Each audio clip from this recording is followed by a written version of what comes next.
আসসালামু আলাইকুম এভরিওয়ান। আজ কথা বলব রায়হান রাফি পরিচালিত আরেফিন শুভ আর জান্নাতুল ফেরদৌস ঐশীর অভিনয়ে সিনেমা 'নূর' নিয়ে। 'নূর' সিনেমাটা আসলে একটা রোমান্টিক ট্র্যাজিক লাভ স্টোরি। যেখানে আছে ভালোবাসা, বিচ্ছেদ, কষ্ট আর নিঃসঙ্গতা। সিনেমাটোগ্রাফি আমার কাছে ভালোই লেগেছে। ক্যামেরার কাজ, ফ্রেমিং সবকিছু একদম সিম্পল, গ্রাউন্ডেড, রিয়ালিস্টিক। আ খুব বেসিক একটা ভিজুয়াল কম্পোজিশন ছিল। আর ফুটেজ নিয়ে টানাটানি ছিল কিনা সেটা ভিন্ন বিষয়। আরেফিন শুভ। আরেফিন শুভ বর্তমান বাংলাদেশের এক আরকি অন্যতম সেরা অভিনেতাদের একজন। তার একটা জিনিস আমি সবসময় লক্ষ্য করি। তিনি কন্টিনিউয়াসলি নিজেকে আ ভাঙেন আ এবং এক্সপেরিমেন্ট করার চেষ্টা করেন। যেটা খুবই পজিটিভ। নিজেকে ইমপ্রুভ করার চেষ্টা খুবই অ্যাপ্রিশিয়েট করার মতো একটা বিষয়। কিন্তু 'নূর' সিনেমায় আরেফিন শুভর অভিনয়ে কিছু জায়গায় স্লাইটলি এক্সাজারেটেড লেগেছে। যেটা আরকি প্রিটি মাচ অ্যানোয়িং কিছু আমি I would say annoying sorry. Acting is A team work. এখানে আসলে পুরো একটা টিমকে জিততে হয়। কিছু জায়গায় একটু বাড়াবাড়ি লাগছে আরকি। একটু আহ্লাদ এটা যে একদমই ভুল তা বলছি না। কারণ ক্যারেক্টারাইজেশন এর ক্ষেত্রে অ্যাক্টর এবং ডিরেক্টরের স্বাধীনতা থাকতেই পারে। কিন্তু কিছু জায়গায় আরেকটু রিস্ট্রেইন থাকলে আমার মনে হয় পারফরম্যান্স আরেকটু পাওয়ারফুল হতো। একটা বিশেষ সিন নিয়ে কথা বলি। সেটা হচ্ছে যে আ বিয়েবাড়ির দৃশ্য। আমাদের আ নায়ক খুব স্যাড হয়ে আসছেন এবং তার প্রিয় মানুষের বিয়ে জনিত বিষয়ে তার স্যাডনেস এক্সপ্রেস হচ্ছে। তো একটা বিয়েতে আ উনি ঢুকে পড়ছেন এবং অনুরোধ করতেছেন যে তাকে না ছাড়তে। এরকম একটা obsessed লাভার তাকে পুরো বিয়েবাড়ি জুড়ে ৩ জন মানুষ খুঁজে পাওয়া গেছে, যেই ৩ জন মানুষ তাকে বাধা দিচ্ছে। এই যে সিনটা, এই সিনটার মধ্যে আরফিন শুভ খুবই ভালো অভিনয় করছে। তার এক্সপ্রেশন, তার actions everything was so much powerful on that. কিন্তু একটা পুরো বিয়েবাড়িতে ছেলেপক্ষ, মেয়েপক্ষ মিলিয়ে ৩ থেকে ৪ জন লোক ছিল তাকে আটকানোর জন্য, তাকে বাধা দেওয়ার জন্য।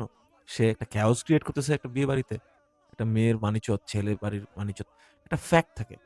ওই দৃশ্যটা না আরকি আ বিলিভেবল করতে হয়। একজন অ্যাক্টরের পক্ষে আসলে পসিবল না যে একাই একদম জাস্ট আমি এত ভালো অভিনয় করব, আমি কোথায় আছি না আছি, আমার আরকি দৃশ্য কি, কিচ্ছু লাগবে না। আমার দুঃখ লাগছে, আমি খুব জোরে কাঁদতেছি। আমার ওই কান্না আসলে আরকি আমার দর্শকের মনে দুঃখটা আসলে বোঝাতে পারে না। কারণ আ এটা একটা আবহ লাগে। আমি জানি না যে হয়তো বলা যেতে পারে যে এটা খুব টাইট বাজেট, খুব টাইট শিডিউল, খুব লো বাজেট, হোয়াটএভার ইট ইস। যদি এত লো বাজেট থাকে তাহলে আমাদের মনে হয় না মুভি বানানোর ক্ষেত্রে আগানো উচিত। আমরা নাটক বানাতে পারি। আর যদি নাটক বানাই, নাটক বানিয়ে সিনেমা না বলাটাও একটা ভালো আইডিয়া হতে পারে। যে আমি সিনেমা বানাইতে নামছিলাম, বাট আমি নাটক বানায় ফেলছি। কারণ এই সিনে শুভ এ ক্লাস অ্যাক্টিং করেছেন। কিন্তু উনার অ্যাক্টিংটাকে অ গ্র্যাব করার মতো, ওই অ্যাক্টিংটাকে প্লেস করার মতো প্রপার অ্যারেঞ্জমেন্ট ছিল না। এটা দুঃখজনক।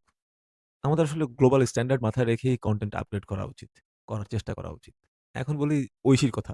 জান্নাতুল ফেরদৌস ঐশী। এটা তার শুট করা ফার্স্ট মুভি আই গেস আমার যতদূর মনে পড়ে। আ যদিও এটার নূর রিলিজ পেতে একটু দেরি হয়েছে। আ কখনো সিনেমা হলে রিলিজ পাওয়ার কথা ছিল। তারপরে ওটিটি, তারপরে আরকি সামহাউ এটা শেষমেশ ওটিটিতে রিলিজ পেয়েছে বায়োস্কোপে। তো ঐশীর অভিনয়, Oishi oh my God! She is stunningly beautiful. ক্যারেক্টারটাও এখানে ছিল এটাই যে সে গ্রামের একটা মেয়ে, খুবই সুন্দর, পরিপাটি। তাই বলতে গেলে বলা যায় যে চোখের আরাম। নূর সিনেমার মধ্যে চোখের আরাম হচ্ছে জান্নাতুল ফেরদৌস ঐশী। বাট একটা সিনের কথা বলি, যেখানে সে তার পাস্ট বা এক্স হাসব্যান্ড বা পাস্ট এক্স লাভার এর কে একটা ডায়ালগ বলবে সে। তো সেখানে তার জাস্ট ৩ টা ডায়ালগ।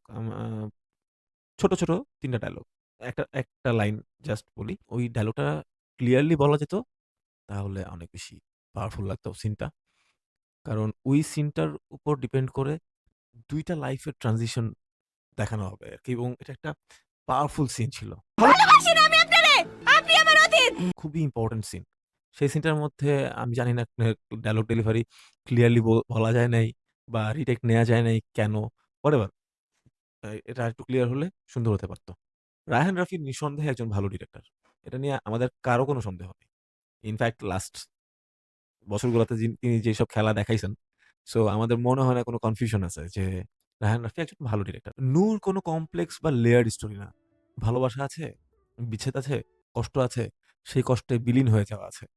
কিন্তু এই স্টোরিটা এত সিম্পল যে আসলে আ আমার মনে হয় যে যদি সিনেমা হলে মুক্তি পেত, তাহলে দর্শক বের হয়ে চিন্তা করত যে আমার টাকাটা কি উসুল হইল? কিন্তু ওটিটিতেও কিন্তু আসলে পে করে দেখতে হয়। এখানে একটা পেসা উসুলের ব্যাপার-স্যাপার আছে। কারণ মানুষ টাকা দিয়ে সিনেমা দেখে। সেটা স্কেল, এক্সপেরিয়েন্স, একটা সিনেমাটিক ভ্যালু এট লিস্ট।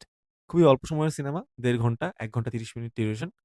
কিন্তু আপনি একটা টেস্ট পাবেন। This is my honest take on Noor. আ আপনাদের অনুভূতি কি? কেমন লাগলো নূর? বায়োস্কোপে দেখে নিয়েন। শেষ করার আগে একটা খুবই গুরুত্বপূর্ণ কথা। আগামী ৬ই ফেব্রুয়ারি সনি লিভ নামে একটা অনলাইন প্ল্যাটফর্মে রিলিজ পেতে যাচ্ছে 'জ্যাজ সিটি' নামে সিরিজ স্টার্ট হতে যাচ্ছে। যেখানে অভিনয় করেছেন আমাদের নূর সিনেমার অভিনেতা, নূর সিনেমার হিরো আরেফিন শুভ। এটার জন্য আমি তাকে অভিনন্দন জানাই। আমাদের সবারই জানানো উচিত।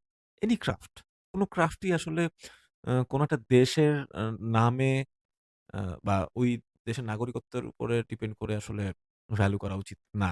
আমার মনে হয় না যে শিল্প সীমা আর মধ্যে থাকার জিনিস। এটা আসলে একটা সীমাহীন জিনিস। Thanks for watching me. তোমার মাঝেই জীবনে ছিল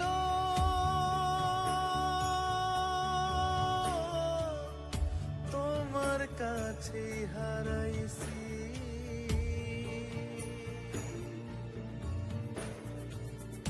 তোমার হয়েও আবার